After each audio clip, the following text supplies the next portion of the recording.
प्रसंग चल रहा है। महाराज परीक्षित जी को परमहंस शिरोमणि श्री सुखदेव जी नाभाग और अम्बरीश जी के पावन चरित्र का श्रवण करा रहे हैं। अपने लोग भी श्रवण करें। बहुत महामहिम पावन चरित्र है जिसके श्रवण मात्र से प्रेम लक्षणा भक्ति सुदृढ़ होती है।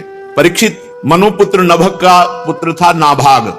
ये दीर्घ काल ब्रह्मचर्य का पालन करके जब घर लौटे तब तक भाइयों ने सब हिस्सा ले लिया था राज्य का। भाइयों ने नाभाग जी से कहा कि तुम्हारे हिस्से में तो संपत्ति कोई बची नहीं, पिताजी ने हम सबको बांट दिया क्योंकि तुम ब्रह्मचर्य धारण कर जंगलवास करते थे, तो अब संपत्ति रूप में केवल पिता है तुम्हारे पास। उन्होंने अपने भाइयों से पूछा कि पिता की सेवा के लिए कुछ हिस्सा? उन्होंने कहा वो तो हम सब लोगों ने आपस में बांट लिया है। नाभाग जी अपने पिता के पास जाकर कहा, पिताजी मेरे बड़े भाइयों ने हिस्से में मेरे को आपको दिया है। पिता ने कहा, बेटा उनकी बात मत मानो।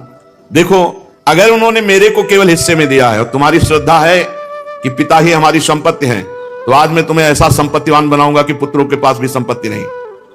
ये आंगिरस गोत्र के ब्राह्मण बहुत बड़ा यज्ञ कर रहे हैं और तुम मेरे विद्वान पुत्र हो। ये जे भी छठा दिन आता है तो ये पूर्व प्रारब्ध के अनुसार भूल कर बैठते हैं और यज्ञ अपूर्ण रह जाती है। जाओ तुम छठे दिन बिल्कुल सावधान रहकर वेद मंत्र का उच्चारण कर देना, उनकी यज्ञ पूर्ण होगी। वो महात्मा लोग ऐसा ऐश्वर्य है कि जो स्वर्ग में भी नहीं, वो ऐश्वर्य तुम्हें प्रदान कर देंगे। महात्माओं के पास जाकर उन्हें वैश्विक देव संबंधी 2 सूत्र जब भूल जाए वो तो तत्काल तुम बता देना। अपने पिता की आज्ञा अनुसार वो गए।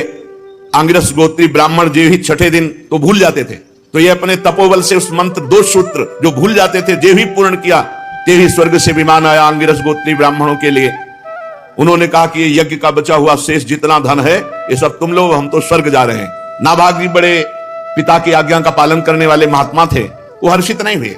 पर जे ही वो धन एकत्रित करने लगे तो उत्तर की दिशा से एक काले रंग के तेजस्वी पुरुष आए और कहा, इस धन पर मेरा अधिकार है।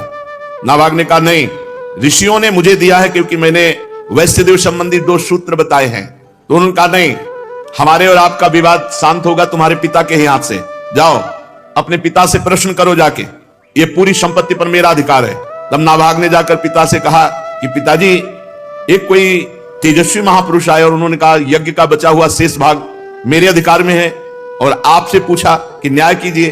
तो आपने ही तो मुझे आज्ञा की थी, मैंने 2 सूत्र बताए, उससे सारी संपत्ति पर मेरा अधिकार। पर वो तेजस्वी पुरुष कह रहे हैं मेरा अधिकार। तो पिता ने कहा, हाँ बेटा, एक बार दक्ष प्रजापति के यज्ञ में ऋषि लोगों ने निश्चय किया था कि यज्ञ भूमि में जो कुछ बच रहेगा वो सब भगवान शंकर का हिस्सा है, इसलिए वो धन तो महादेव जी का ही है। भूल हो गई, जाओ उनके चरणों में प्रणाम करो और कहो कि तुम्हारा ही हिस्सा है।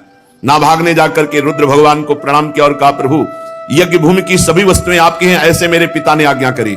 मेरा अपराध क्षमा कीजिए, मैं आपसे सर झुकाकर प्रणाम करके अपने अपराध की क्षमा याचना मांगता हूं। भगवान रुद्र ने कहा, तुम्हारे पिता ने धर्म के अनुकूल निर्णय दिया और तुमने बिल्कुल सत्य आकर मुझसे कहा। तुम वेदों का अर्थ तो पहले से जानते हो, जाओ तुम्हें सनातन ब्रह्म तत्व का बोध हो जाए। ये भारी संपत्ति, जाओ तुम्हें सनातन ब्रह्म तत्व का बोध हो जाए और यज्ञ से बचा हुआ मेरा ये जो अंश है ये भी मैं तुम्हें देता हूं, इसे स्वीकार करो। इतना कहकर देवादिदेव भगवान शंकर अंतर ध्यान हो गए। भाइयों ने चतुरता की थी, कोई भी संपत्ति नहीं दी थी, तुम्हारे हिस्से में पिता है। उन्होंने धर्म पूर्वक पिता को स्वीकार किया तो भगवान शंकर का साक्षात्कार, ब्रह्म तत्व का बोध और अखंड संपत्ति प्राप्त हो गई। जो अपने माता पिता की सेवा का तिरस्कार पूर्वक अनादर पूर्वक त्याग कर देते हैं वो दुर्गति को प्राप्त होते हैं, चाहे जितना संपत्ति ले लो। और जो केवल माता पिता की सेवा की तरफ बुद्धि रखते हैं तो उनका लोक परलोक सब बन जाता है। आज जो समाज में वयोवृद्ध माता पिता का तिरस्कार करते हैं, उन्हें होश में रहना चाहिए। ये शरीर चंद दिनों के लिए है, इससे परमार्थ कर लो, अध्यात्म कमा लो। अगर बूढ़े माता पिता को आपने अपशब्द कहे, मारवा पीटा, तिरस्कार किया तो नरक में भी ठौर नहीं मिलती ऐसे पापियों को। इसलिए बहुत सावधान रहना चाहिए। माता पिता प्रसन्न हो जाए तो भगवान का साक्षात्कार हो जाए। आज महाराष्ट्र में भगवान जो खड़े आपको दर्शन देते हैं विट्ठल भगवान के रूप में, अपने माता पिता का अनन्य भक्त श्री पुंडरीक जी महाराज, उन्हीं के कृपा प्रसाद से भगवान आज सबको दर्शन देते हैं। माता पिता भगवान का स्वरूप है। जो प्रातःकालीन एकाग्रचित से इस आख्यान का स्मरण करेगा उसकी विपत्तियां नष्ट हो जाएंगी।